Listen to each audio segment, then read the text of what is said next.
I got so much motherfucking design on right now.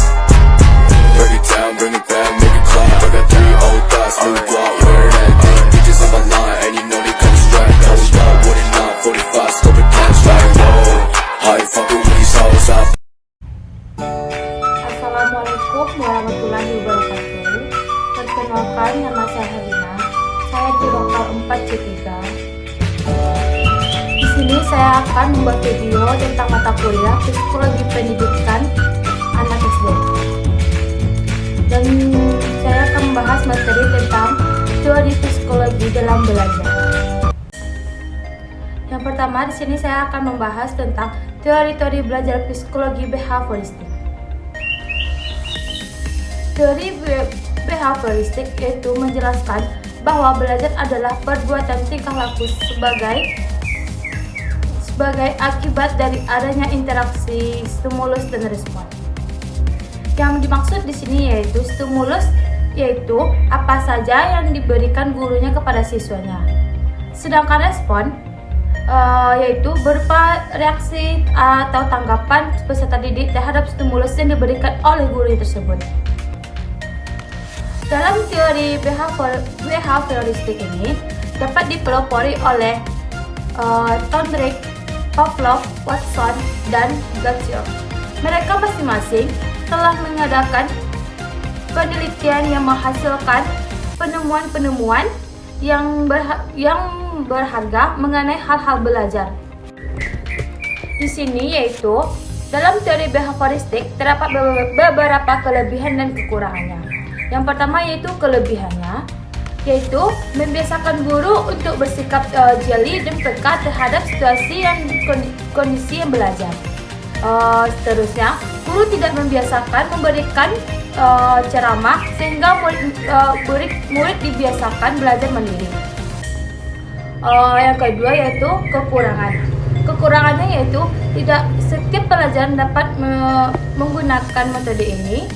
Selanjutnya cenderung mengarahkan siswa untuk berpikir linear, tidak kreatif dan tidak produktif. Yang kedua yaitu teori belajar psikologi kognitif. Teori belajar kognitif lebih menekankan arti penting proses internal mental manusia, tingkah laku manusia yang tampak tidak dapat diukur dan diterangkan tanpa melibatkan proses mental. Teori belajar kognitif dari Piaget. Dalam teori Piaget memandang bahwa proses berpikir sebagai aktivitas gradual dari fungsi intelektual dari konkret ke abstrak.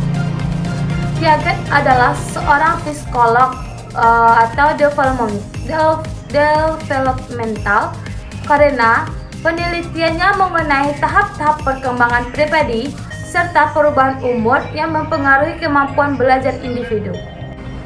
Tahap-tahap perkembangan menurut Piaget, yang pertama kematangan, yang kedua pengalaman fisik atau lingkungan, yang ketiga transmisi sosial, yang keempat yaitu equilibrium atau self-regulation.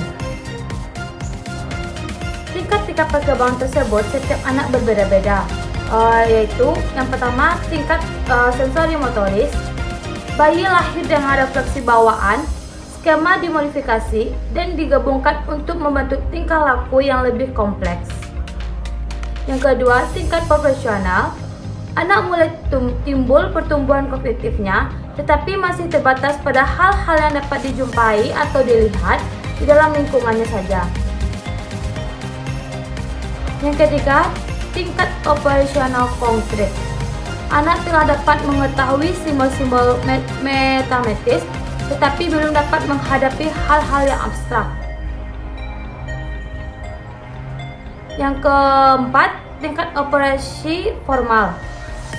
Terbagi tiga, yaitu yang pertama, anak telah mempunyai pemikiran yang abstrak pada bentuk-bentuk lebih kompleks. Yang kedua, periode professional thinking. Remaja telah dapat memberikan sistemen atau proposisi berdasar pada data yang konkret, tetapi kadang-kadang ia berhadapan dengan proposisi yang bertentangan dengan fakta. Yang ketiga yaitu periode combinatorial thinking.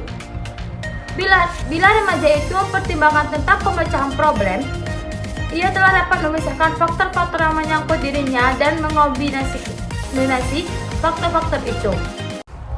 Sekian dari video saya buat. Kalau